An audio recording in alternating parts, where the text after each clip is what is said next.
Welcome back this week. This is my first club ladder race. I am so excited about this. I did this race today that I'm filming it. This is Monday. I skipped the Swift community live so I can do this. I don't think I'll be able to do this that much. So I was happy to do this race. So before I get into this, please like and subscribe. And one other thing I want to ask, would you help me get as many likes as I do views? I want to try to move this up in the algorithm, get it up there a little further. Thank y'all for who would subscribe to me to get me up to over 100. Let's shoot for 200 now. Like I said, let's see if we can get likes, as many likes as I do views. So everybody view, please give me a like. With that, let's talk about what's going on in the video. In my video today, we're gonna have the sauce video, and I have the sauce on the screen. You will see this. This is the first week that I've been using sauce. I'm starting to learn a lot about it. I'm gonna actually inform you of some of the things that I think. This is almost like having, you know, like race cars and racers have like a pit boss or somebody overviewing the race. Like sometimes when I race with race a Triple T, we usually have people on there who's there with us talking about what's going on in the race. And I really enjoy the idea of having that because it gives you insights on everything. I will talk more about that, but if you want to get the sauce, the best place to look at is, I'll put it right here, is at In The Drop. That's a great YouTube channel. And Cy Barkley, he's really good too. Both of them. I used In The Drop. I followed him a lot because he had a lot of things, and I just had to watch the video like 5 or 6 times to make sure I got it all down. But it was well worth it. Other thing is, I like the ladder races, but if I had a chance, I'm just being truthful about it. If I had a deep team that I wanted to race, that I would race any Saturday or Sunday with, and I know I'm putting you guys on the spot, so I'm sorry, but it will be BB, it'll be Petter, it'll be D-Grain, Dave G, and it will also be, I haven't raced with him at PA Largo. I haven't raced with him, but I'm only trying to put most of the people that I race with, but he's the only one on the NTSs that I haven't raced with. So he will be one of the guys that I will race with. So with that, let's get into the race, and we're gonna start it up now. 4, 3, 2, 1, and we're off. Now on this race we started, it's a climb. Now I'm gonna let you know one thing about this race. This climb here is gonna be the same climb at the end of the race. So that was one thing that I was worried about. I ran this race, but we ran it in reverse. This wasn't the straight side of the race, this was the reverse side of the race. And it was, we ran in this race, and I'm gonna tell you what, I did not recognize some that I learned after I finished the race, and I was looking it up, finding all the pieces and stuff to put in the race so I can, when I upload it, I have all the information in here. But I didn't realize I was the only D-Rod. I didn't realize that. Everybody else is C. I was the only D guy. So it was fun to race, and like I said, a dream team that I would want would be, like I said, that's a dream team of Ds, where we would challenge any other Ds to race on a weekend, because for the most part, they're 6 hours ahead of me. So like when I raced today at 2 o'clock, it was 7 o'clock for them. So racing later in the day is harder for them, and that's why I kind of run with 2 teams. I run with the Z Sons, which I was with before, and I like running with the NTSs. So I like running with both teams that I run with. As you see, I'm riding line, and we're talking. I got my headpiece in. If you notice, you can see it in my ear. I switched ears because it went dead at one point. I think right at the end of the race it went dead. I switched ears. But we're riding, and they informed me that we was going, it's gonna be a nice dip on the other end of the race. So what I tried to do was, like I said, I thought everybody was D. So I'm thinking to myself, what I'm gonna try to do is catch up to the front guy. That's what I wanted. I wanted to catch up to the front guy when we go over the hill, maintain my speed, which I've learned to maintain that power until I crest over the hill. Once I crest over a hill, I back out of it. So as we get up there, you see it's still climbing. Man, I'm gonna tell you what, I was good on this first one. Now, when we come back around, it's gonna be a different story. But as we come up over the crest of the hill, this is where I take over. And as we come, I keep the power in, if you notice. And then once we crest, I get myself up to super tough, and I stop moving. That's it, I rest. I bring my heart rate back down. I'm gonna tell you about the sauce that really helped me out. Now, once I got this lead and going, nobody was gonna catch me up right there. You can catch me on the flats, but once I got going down that hill, it was a different story. I just stayed like I was, stayed super tough, stayed at, you see it at that, it's 44 miles an hour, which is about 68 kilometers down, about 65 kilometers. And I was doing it, and what I did was just relax. I let that thing ride me as far as I can. I wish I would have had an aero helmet, because once I got to the bottom, I would have used the aero helmet to continue that speed to continue to get me through. Now, once I was down at the bottom, I pedaled in, I came out to power, but what I was doing was, it's like kicking in a lower gear. I increased my cadence, but I just kind of kept myself running about 25 miles an hour. And what the sauce does that people don't realize is that if you look over at the sauce, you see the heart rate, but then right behind my heart rate, when I set up my sauce, is the miles per hour. So what I was doing, it's like having a pit boss. As I looked at the miles, there was a kilometers per hour on here.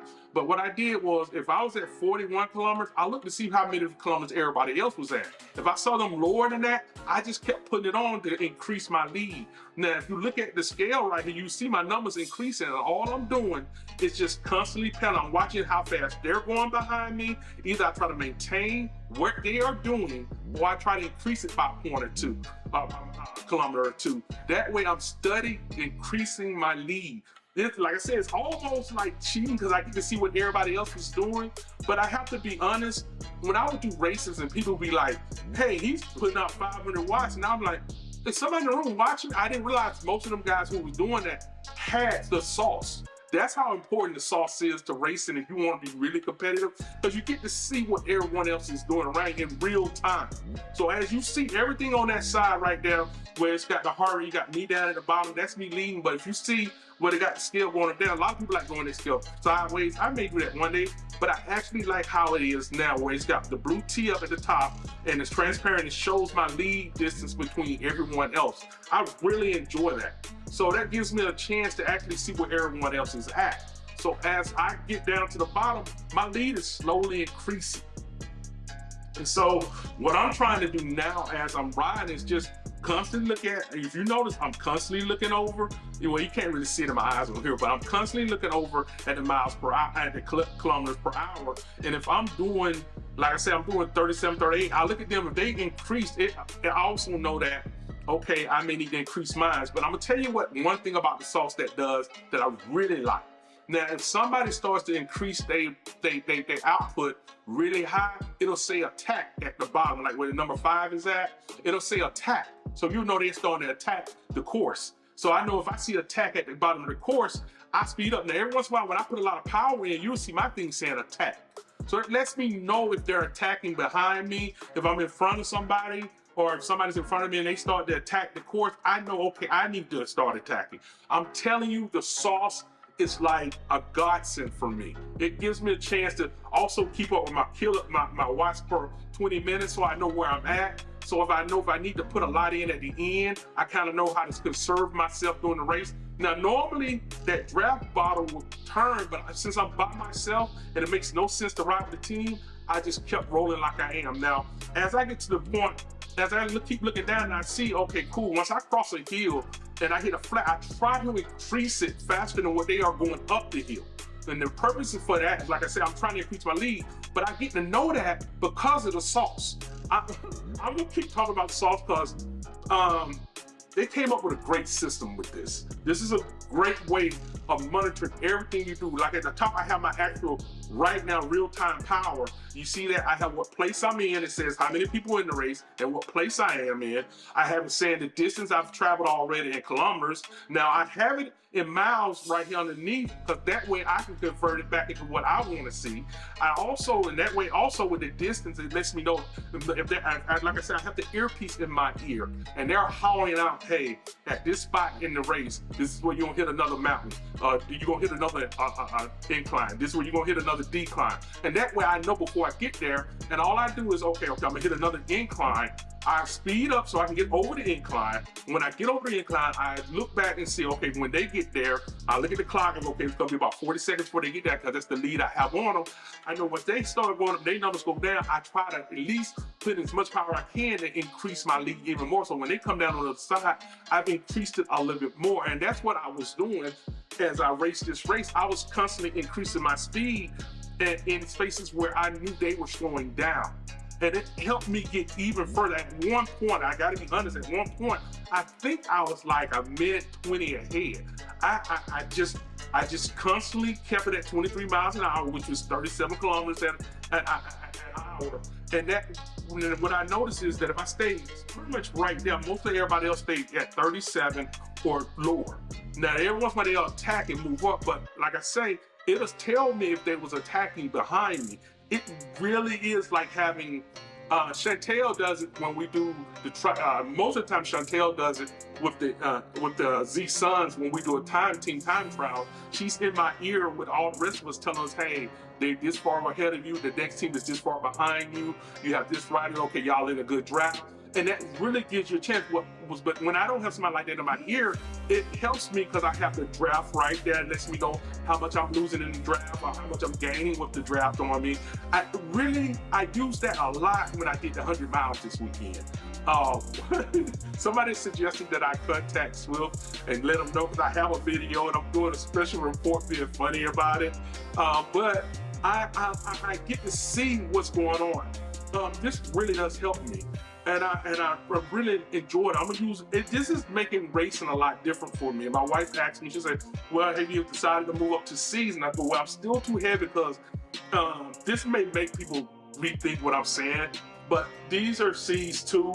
But I did not realize that, and I just raced my race. Now, I gotta be honest, I'm gonna be truthful. If I had a team that I said a dream team, I really do believe we might have won this thing with no.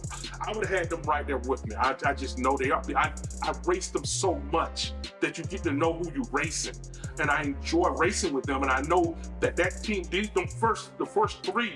Now, like I say, PA Largo, I have never raced before, but he's the fifth one on the team. And I'm just being honest. I looked at his stats, and he's a real good racer. I'm just being honest. And so, I know I'm putting my team on the spot, but I'm pretty sure if somebody was to challenge us and contact our team and to go, hey, we got a crew of D's, we want to take y'all on, I understand what's going on. So as we get closer and closer to the end of the race, we start hitting the climbs. And this is one thing I got to be honest about. I was so glad that I had did what I had done to get where I was, because I was really worried about the big thing I was worried about the most was if they were gonna catch up. But since I had such a large gap in between, it made it easier for me to get to the end without worrying about getting caught. That was really what I was worried about. Now I'm gonna tell you something that happened to me, and I don't know why I started to do this, but as we get closer to the end of this race, I'm gonna show you something that I don't know if it's concerning, but I think this is what happened this weekend when I did my 100 miles. And that's the only reason, like, I want to let everybody know, I did the 100 miles because I started the thing as a warm-up, and I was going to do the tiny races that I had signed up for. But as I got to going, I decided just to stick with 100 miles and finish. I had never done it before, so I just decided to stick with it and finish it up. And that's what I was doing. So as we get to the end of this race, I'm in my head going, okay, cool. What I'm gonna do is just keep the power in, and I'm just trying to keep myself going. Now, as we get to the end of the race, I'm coming up on 2 kilometers left, which is 1,000 feet. And when I get there, I'm gonna come down. And as you see me come down, I start to slow. I'm slowing it down, and you can see I'm at 800 feet. I'm at 700 feet, and you notice that I'm coming down. Now, I'm less than a point of a mile away. I'm almost at 500 feet. And watch what happens as I get down to close to 500 feet with this thing. I've never seen it do this before. And now I'm getting close to the end of the race. I'm roughly 500 feet. I'm really slowing down. I'm just trying to get up this hill. I'm tired at the end of the race. Now look at it, it's going down to 500 feet. And I'm just trying to you see what it does. It jumps back up. And I'm like, why is it doing this? Is the same thing happened when I did the 100 miles. I got down to 99.8 and it just cracked up and went back up. And you know, this is less than 200 feet that I got left in here. So I'm just studying riding, and I'm looking at it and going, okay, cool. Now, as I come around this corner and I'm heading towards the end of the race, now it jumps back on and came back on about 300 feet. And I was going, okay, I've never seen it do that before. So it was something new that happened that I've never seen before. thank y'all for watching this race. Thank y'all for following me.